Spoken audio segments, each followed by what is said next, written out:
Let's be honest with each other for a second. I want to talk about that feeling you get late at night. You know the one. It's 11:30 p.m., you have work or school in the morning, and your body is physically exhausted. Your eyes are heavy. You know you should turn off the lights and go to sleep, but you don't. Instead, you are lying there, bathed in the blue glow of your phone, scrolling. You aren't looking for anything specific anymore. You aren't even really watching the videos or reading the posts. You are just swiping. You are caught in a loop. And if you are really honest with yourself, you know why you can't put it down. It's not because the content is interesting. It's because you are afraid of the moment the screen turns off. You are terrified of that split second of silence before sleep comes. Because in that silence, the noise of the world fades away, and you are left alone with your own thoughts. And for many of us, that is a terrifying place to be. We are the most connected generation in history, yet we have never felt more disconnected from ourselves. We treat every quiet moment like an emergency that needs to be solved with a screen.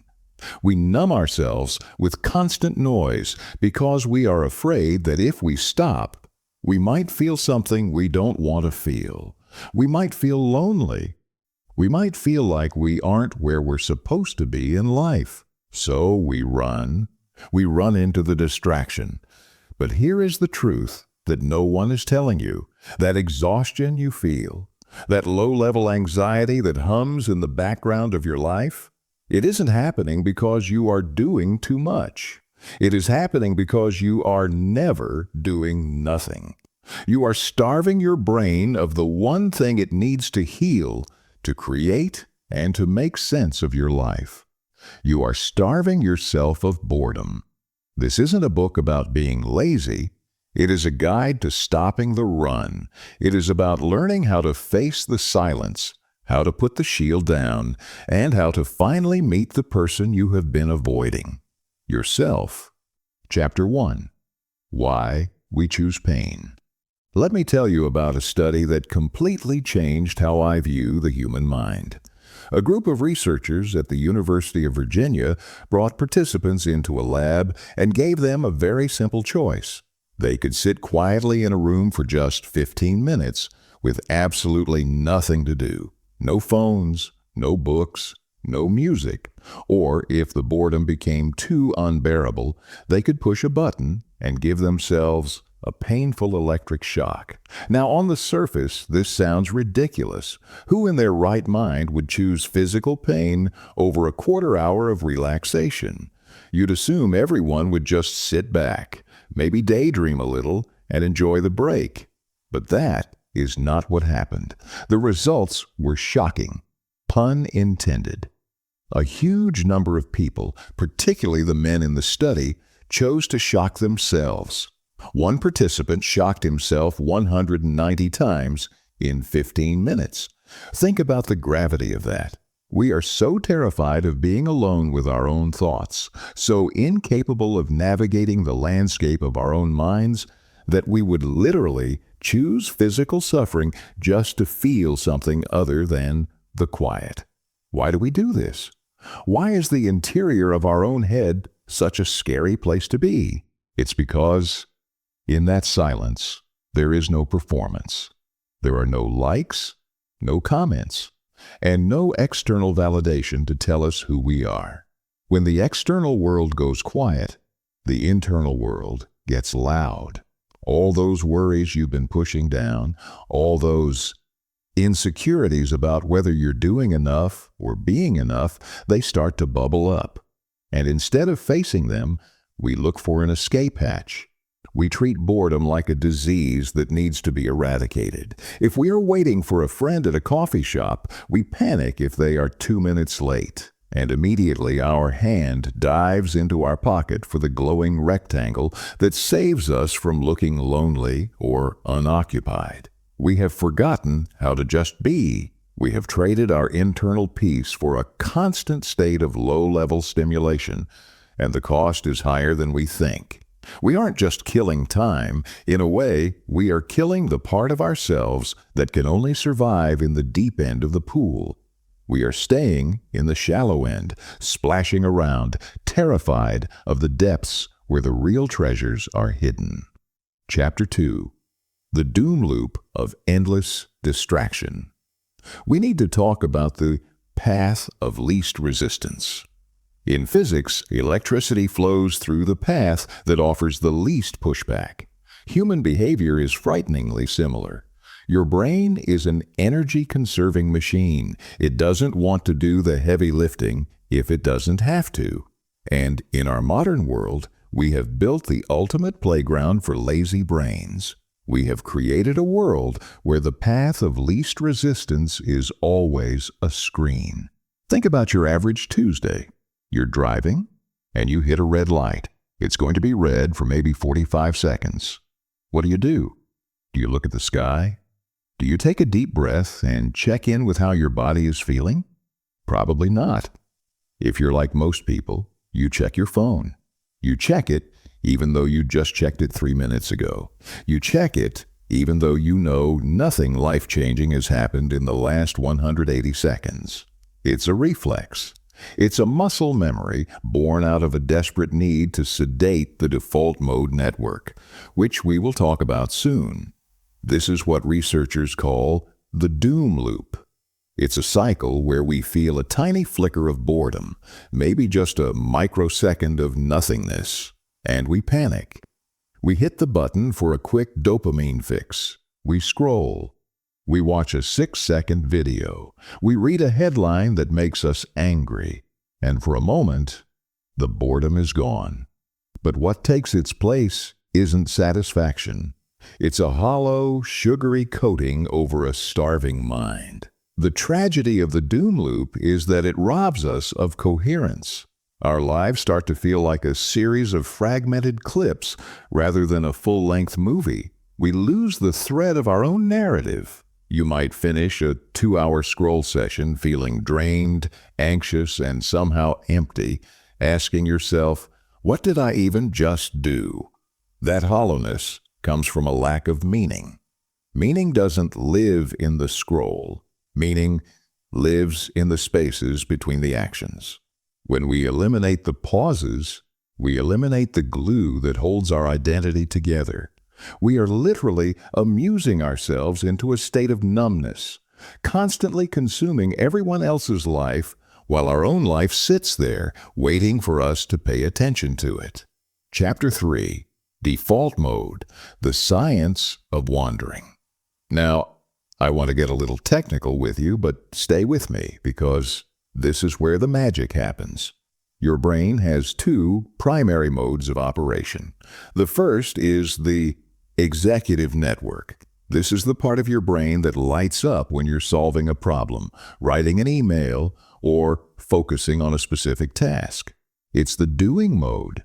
For years, scientists thought that when you weren't doing something, your brain just went quiet, like a car engine turning off. But a few years ago, neuroscience discovered something incredible. When you stop focusing on a task, when you are staring out the window, folding laundry, or walking without a podcast, your brain doesn't shut down. It actually lights up like a Christmas tree. This is called the Default Mode Network, or DMN. Think of the DMN as your brain's night shift crew.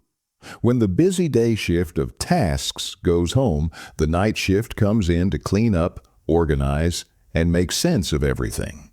The DMN is responsible for autobiographical memory, for envisioning the future, and for understanding the perspectives of others. It connects the dots. It takes that random conversation you had 3 days ago and connects it to a book you read last year, and suddenly, boom, you have a new idea. This is why your best ideas always come to you in the shower. It's not because the soap is magical.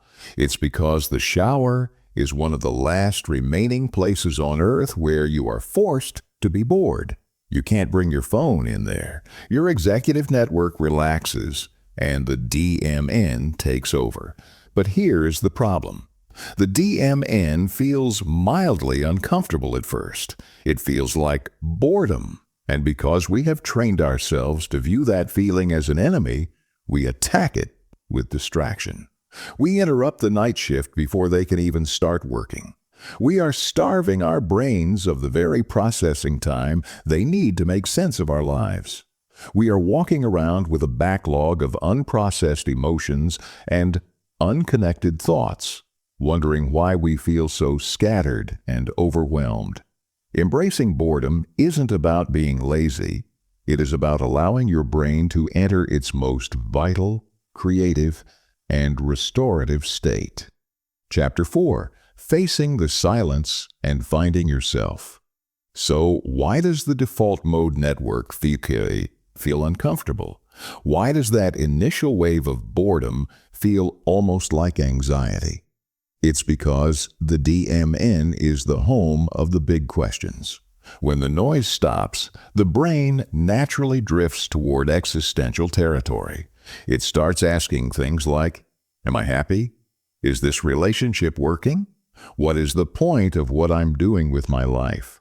These are heavy questions. They are the questions that define us, but they are also the questions that can hurt. It is much easier to watch a stranger bake a cake on Instagram than it is to admit that you are lonely. It is much easier to get angry at a politician on Twitter than it is to realize you feel stuck in your career. The doom loop is a shield we use to protect ourselves from the confrontation with our own souls. But here is the truth you need to hear. You cannot find yourself if you never visit the place where you live. You are not your Instagram feed. You are not your job title. You are the consciousness that exists in the silence. When you constantly run from the DMN, you are running from the only opportunities you have to course correct your life. Avoiding these questions doesn't make them go away. It just pushes them into the subconscious, where they fester and turn into low-grade anxiety or a vague sense of dread. You know that feeling, that Sunday evening blues where you feel like something is wrong, but you can't name it? That is your DMN trying to knock on the door, and you refusing to answer. When you brave the silence, when you sit through that initial discomfort without reaching for the dopamine lever, you break through to the other side. The anxiety clears, and clarity takes its place. You start to remember who you were before the world told you who to be. You start to feel your own desires, your own creative impulses, your own values. It's not always a comfortable process, but it is the only path to a life that feels technically, deeply, and authentically yours. Chapter 5. The creativity hidden in the pause. We live in a culture that worships the grind. We are told that if we want to solve a problem, build a business, or create art, we need to white-knuckle our way through it. We sit at our desks, staring at the blinking cursor or the blank page, forcing our brains to produce brilliance on command. But have you ever noticed that the harder you try to force an idea, the more slippery it becomes? It's like trying to grab a bar of wet soap. The tighter you squeeze, the faster it shoots out of your hand. This is the paradox of creativity. We think innovation comes from relentless focus, but the science suggests that true genius often strikes when we stop trying so hard. Think about the last time you had a genuine breakthrough. Maybe you were struggling with a difficult conversation you needed to have, or a complex problem at work. You thought about it for hours, stressing yourself out, getting nowhere. Then you gave up. You went to fold the laundry. You took a shower. You drove to the grocery store without turning on the radio. And suddenly, in the middle of the produce aisle, the answer just appeared in your mind, fully formed. It felt like magic, didn't it? But it wasn't magic. It was the incubation effect of boredom. When you allow yourself to be bored, when you step away from the constant input of podcasts, news, and notifications, you allow your brain to enter that wandering state we talked about earlier. In this state, your mind is free to make non-linear connections. It takes two completely unrelated concepts, maybe a memory from third grade and a concept you learned in a meeting yesterday, and fuses them together to create something entirely new. This creates the aha moment. But here is the catch. This process requires silence. It requires the white space of boredom. If you fill every spare second of your day with other people's content, you are clogging the pipes of your own creativity. You are consuming so much that you have no space left to create. We are terrified that if we stop consuming information, we will fall behind. But the opposite is true. Information is cheap. Insight is expensive. And insight only grows in the soil of a quiet mind. By denying yourself boredom, you are essentially cutting yourself off from your own genius. You are choosing to be a hard drive that just stores data rather than a processor that creates new value. So the next time you feel stuck, don't push harder. Stop. Do nothing. Stare at a wall. Let your mind off the leash. The solution you are looking for is likely waiting for you in the pause, just waiting for the noise to die down enough for you to hear it. Chapter 6. Finding Magic in the Boring Moments. There is a profound concept in psychology called hedonic adaptation. It basically means that human beings are incredibly good at getting used to things. If you win the lottery, you are ecstatic for a while, but eventually, the money just becomes your new normal. The same is true for stimulation. We have bombarded our senses with such high levels of digital dopamine, bright colors, fast cuts, shocking headlines, instant gratification, that real life has started to feel gray in comparison. We have desensitized ourselves to the beauty of the ordinary. When was the last time you really tasted your coffee? I don't mean gulping it down while checking your email. I mean sitting there, doing absolutely nothing else, and noticing the heat of the mug in your hands, the bitterness on your tongue, the steam rising in the light. For most of us, that sounds like a waste of time. We think, I could be multitasking right now, but because we are always mentally somewhere else, we are missing the texture of our actual lives. We are skimming the surface of existence instead of diving in. The sources regarding the benefits of boredom suggest a fascinating outcome. When you stop overstimulating your brain, ordinary things become interesting again. It's like resetting your palate after eating too much sugar. Suddenly, a strawberry tastes incredibly sweet. When you remove the constant digital noise, a conversation with a friend becomes gripping. A walk around the block becomes an adventure in observation. You start to notice the way the light hits the buildings, the sound of the wind, the rhythm of your own breath. This isn't just poetic fluff. It is a reclaiming of joy. The doom loop of distraction convinces us that happiness is always one click away, on a screen, somewhere else. But boredom teaches us that happiness is actually right here, hidden in the mundane. By practicing boredom, you are training your brain to lower its threshold for engagement. You don't need a blockbuster movie or a viral video to feel something. You can feel a sense of wonder just by existing. This is the cure for that gnawing feeling of hollowness. It turns out that life isn't boring. We have just blinded ourselves to its magic by staring at screens that shine brighter than the sun. When you dim the screens, the world lights up. Chapter 7. Starving, the addiction to instant dopamine. Let's get practical. Because understanding the philosophy is one thing, but breaking the addiction is a physical battle. And make no mistake, it is an addiction. Every time you see a red notification badge, your brain releases a hit of dopamine similar to what a gambler feels at a slot machine. The tech giants know this. They engineered it this way. They are harvesting your attention for profit, and the default mode network is the casualty. To reclaim your mind, you have to be willing to go through withdrawal. The research suggests a protocol that is simple to understand, but incredibly difficult to execute. You need to create no device zones. This isn't about becoming a monk and throwing your smartphone into the ocean. It's about creating boundaries. The most critical boundary recommended is the 7 p.m. rule. Imagine if, after 7 p.m., your phone ceased to exist. No checking emails, no scrolling social media, no just looking up one thing. The first few nights you try this, you will likely feel a spike of anxiety. You will walk into a room, sit on the couch, and your hand will twitch toward your pocket. You will feel that itch of boredom we talked about in the shock room. You might feel irritable, restless, or even phantom vibrations. This is the withdrawal.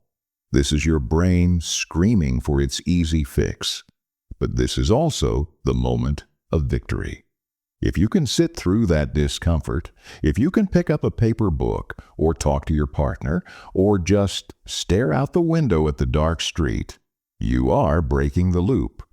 Another vital strategy is the active disconnection. Choose one activity a day, exercising, commuting, or walking the dog, and do it completely naked. Digitally naked, that is. No headphones, no podcast, no news radio. Just you and the world. It feels vulnerable at first. You feel exposed to your own thoughts. But slowly, the addiction calms down. The static in your head clears. You stop reaching for the phone at every red light. You stop feeling the phantom buzz. You begin to own your attention again. You are no longer a puppet dancing to the algorithm's strings. You are the master of your own focus. And that feeling of control, that is worth more than any dopamine hit a screen can give you. Chapter 8. The Emotional Detox. Once you start the practical work of digital fasting, when you actually put the phone away after 7 p.m., you are going to encounter a second, much stickier barrier. It's not just boredom you are fighting. It's the emotional backlog. Think of your mind like a busy email inbox.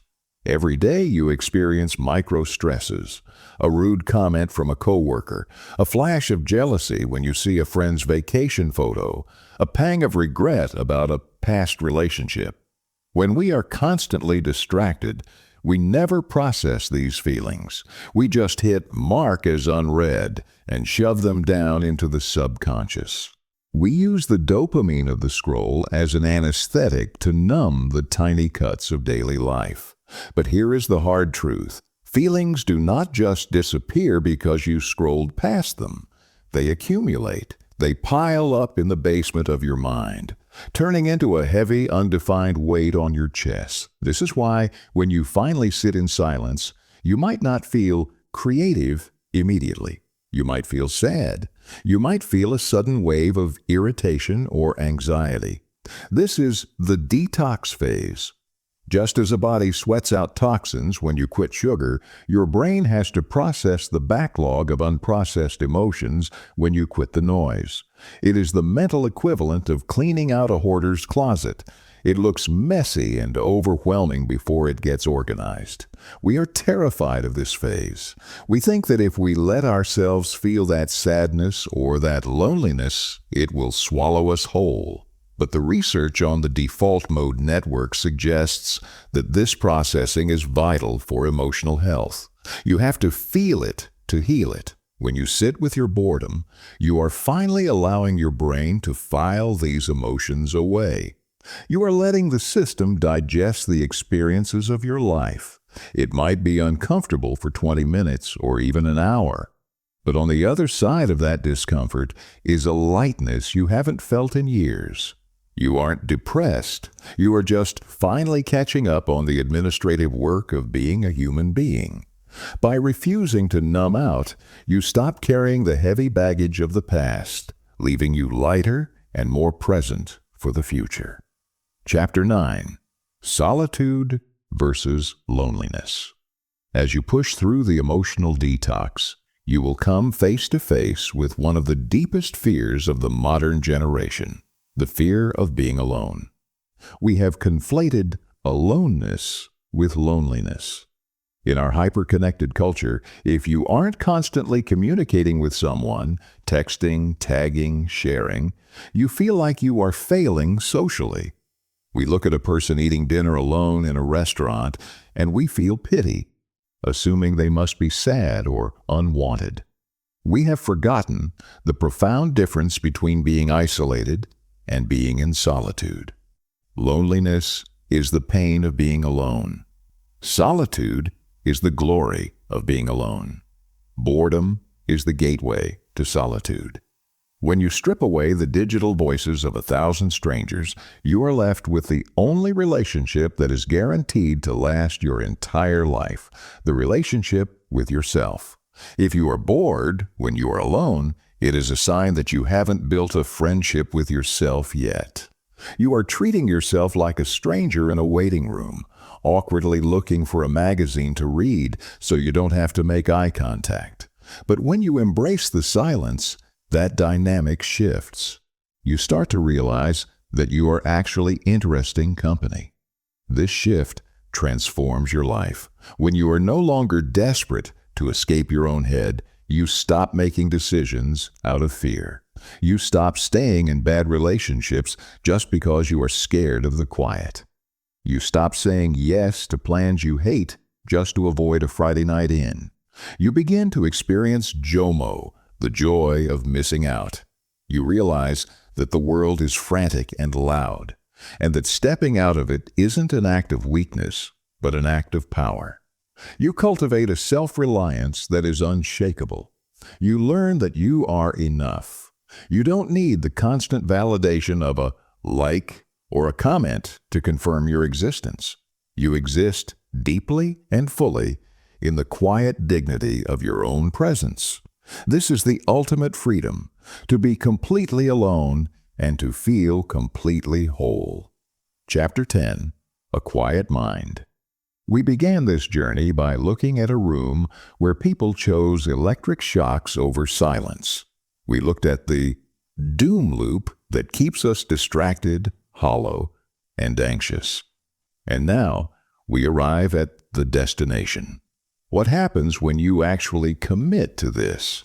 What happens when you embrace the boredom, weather the withdrawal, and befriend the default mode network? You arrive at a state of being that the ancients knew well, but that we have forgotten: coherence. When you regularly disconnect, the background anxiety of your life begins to evaporate. You stop feeling like you are constantly running late for a life you aren't even living.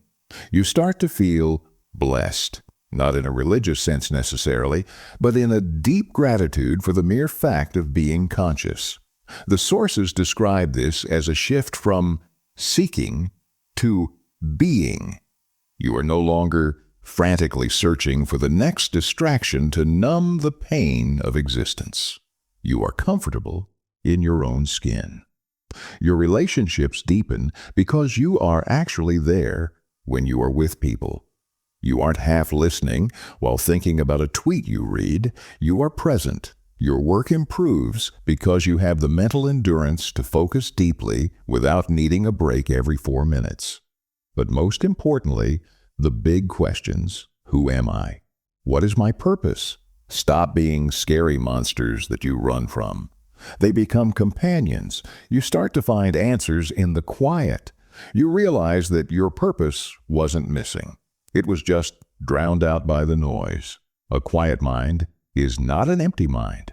It is a full mind. It is full of your own thoughts, your own dreams, and your own observations, rather than the recycled noise of the internet. It is the difference between a life that happens to you and a life that comes from you. By befriending boredom, you have given yourself the greatest gift possible in the modern age: the permission to be human again. You have stepped off the treadmill, You have stopped scrolling. And for the first time in a long time, you are truly, deeply awake. Conclusion. I want to leave you with one final image to carry with you. Think of your life as a piece of music. For a symphony to be beautiful, it cannot just be a wall of continuous sound. If a pianist played every single note on the keyboard at the exact same time, holding the pedal down forever, it wouldn't be a masterpiece. It would be noise. It would be unbearable. The beauty of music comes from the spaces between the notes. The rhythm is defined by the rests. The emotion is created by the pause before the crescendo. Boredom is that pause. Boredom is the rest note in the symphony of your life. Without it, you are just living in noise. Without the silence, the melody of your purpose, your creativity, and your love cannot be heard. So here is my challenge to you. Today, right now, when this track ends, don't click on the next video. Don't check the comments. Don't open your email. Just stop. Take 5 minutes. Just 5 minutes. Sit in the chair. Look at the wall. Listen to the hum of the refrigerator or the cars passing outside. Feel the itch to move and let it pass. Let the silence wash over you. It might feel uncomfortable. It might feel strange. But in that silence, you might just meet someone you haven't seen in a very long time, yourself. Thank you for listening. If you found value in this silence, consider sharing this with someone who needs to slow down, or simply join us for the next chapter of this journey. But for now, just be.